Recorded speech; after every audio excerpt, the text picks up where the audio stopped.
The man had just stepped in. He immediately heard his wife muttering under her breath. She said he was already crippled, yet he still went chasing after other women. She called him unbelievably shameless. The man was curious. His wife hadn't even opened her mouth, so how could he hear her speaking? Then she said his eyes were as wide as copper bells. Scary enough to frighten anyone to death. She even threatened him, saying if he kept staring, she'd gouge his eyes out. Furious, the man crushed the cup in his hand, yet the woman quietly called him a dog again.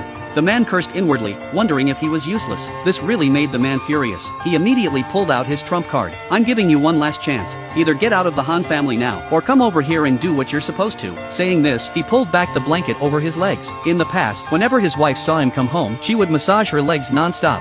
Even when her hands grew weak, as long as he didn't tell her to stop, she had to keep going. Sure enough, this trick worked well. His wife immediately walked over to the wheelchair. But to everyone's surprise, the next moment, he actually started pushing the wheelchair around the room. After all that commotion, the man was so angry he almost jumped out of his wheelchair. Luckily, his assistant held him back. He hadn't expected his wife to be so bold now. Little did he know, she was no longer the woman she used to be. It turned out that, years ago, the man became crippled in a car accident. He was even cruelly dumped. His wife, without hesitation, married him when he was at his lowest, but the man never returned her true love. Instead, he spent his days carousing outside. Over time, the woman grew utterly disappointed. She was ready to let go completely. Unexpectedly, a bolt of lightning struck her. When she woke up, she had awakened. Her gossip system could hear all the juicy gossip around the world. Surprisingly, the man could hear her inner thoughts. Now the assistant was complaining that his girlfriend cheated on him, and she used his money to support her ex.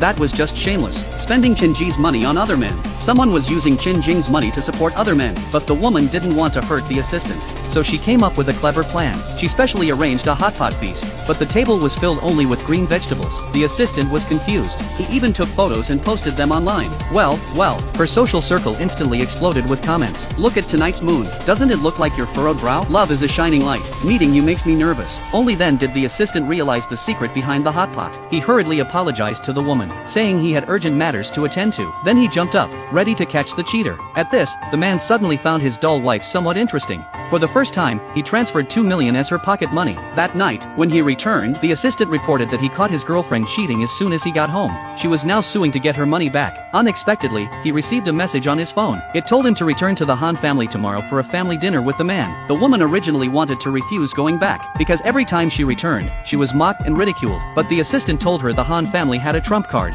He urged her to go back tomorrow and turn the tables.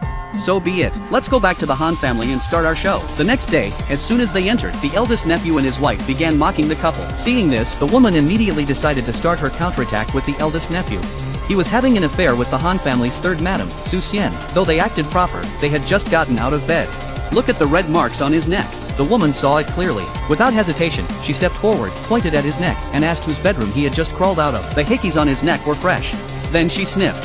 There was still perfume lingering on him. How come it smells so familiar? Exactly like the third madam's scent. After that, she praised the third madam's neck, saying the makeup on her neck was even thicker than on her face. Was she trying to hide something? Frightened, the third madam immediately shook her head at her husband. Hey, eldest nephew, your cufflinks are quite nice. Hey, are they matching with the third madam's brooch? Unexpectedly, the woman's sharp eyes caught something else. Even their rings were a matching set. The eldest nephew's mother couldn't stay quiet anymore. She jumped up and slapped the third madam hard, calling her a shameless woman. At her age, she still dared to seduce my son. Listen to my explanation. Honey, please hear me out. If I don't explain, do you think I'm stupid? At this, the old master couldn't take it anymore. He shouted, enough. But the system started again. The cricket said the old master was quite a womanizer. Though he was past his prime, he still kept 3 mistresses. The little bee loved watching the show right in front of her. Master Tang supported 3 mistresses, but the old master didn't know this. He was still angrily scolding the woman, saying she was tearing the family apart, telling the man to get rid of his wife. But this woman was no longer the timid one. She stood up and argued back. They talked about everything but you, right? You're already in your 70s, right? How do you still have the energy to chase after her in bed? Do the sons know you've got 3 women on the side? Everyone heard that and, 3 what? But the real shock is still coming. Or that you don't even spare your daughters-in-law.